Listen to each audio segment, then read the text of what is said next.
Did he warn you after the game about a letdown after that?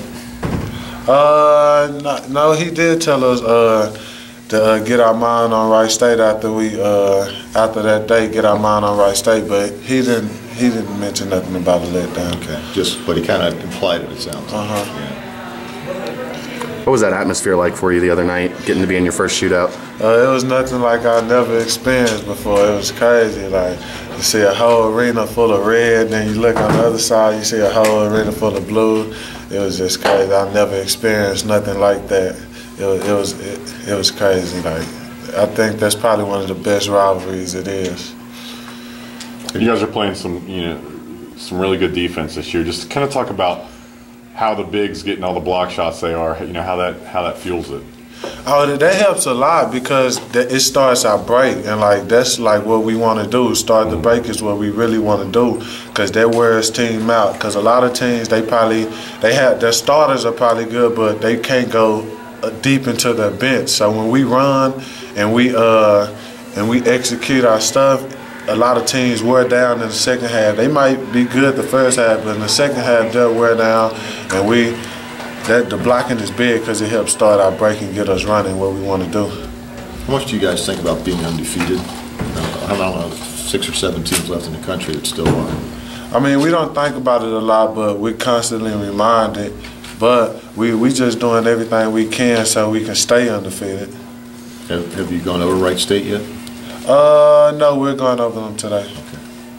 But I know Wright State that they have a few losses, but the losses that they were in were close. I have a friend who actually plays with them, went to my junior college, so the losses they play in were really tough. So I know they're gonna come out swinging. Who's your friend? His name Miles Dixon. He plays for Wright State. So. Have you talked to him? Yeah, I talked to him. He ready to play us, but we ready for them. We getting ready for them too. What's he say about his own team? He said they gonna be ready. Yeah. And I told him we gonna be ready.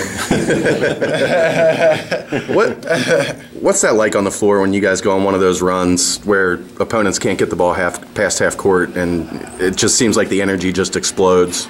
Yeah, that's what it mostly is. It's just the energy. It's crazy. When the bench is up, the people who is on the court at the time, they feed off that energy from the bench that we giving them, and it just you could just see it in our eyes. Like it's about that time. We about to turn it up. That's what we call it, turn it up.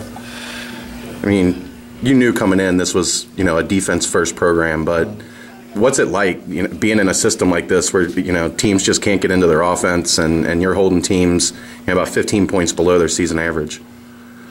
I like it. That's our goal. We know that's our goal, is to lock teams down and not let them run their offense. When a team is able to run their offense, they could pick you apart because they've been running their offense since the beginning of the year. Some teams for 2-3 years, so they know what's open. So when you don't let them get them in the offense, you force them to play basketball, and some teams don't have players to do that. Can you tell us again? We kind of missed it at the beginning here.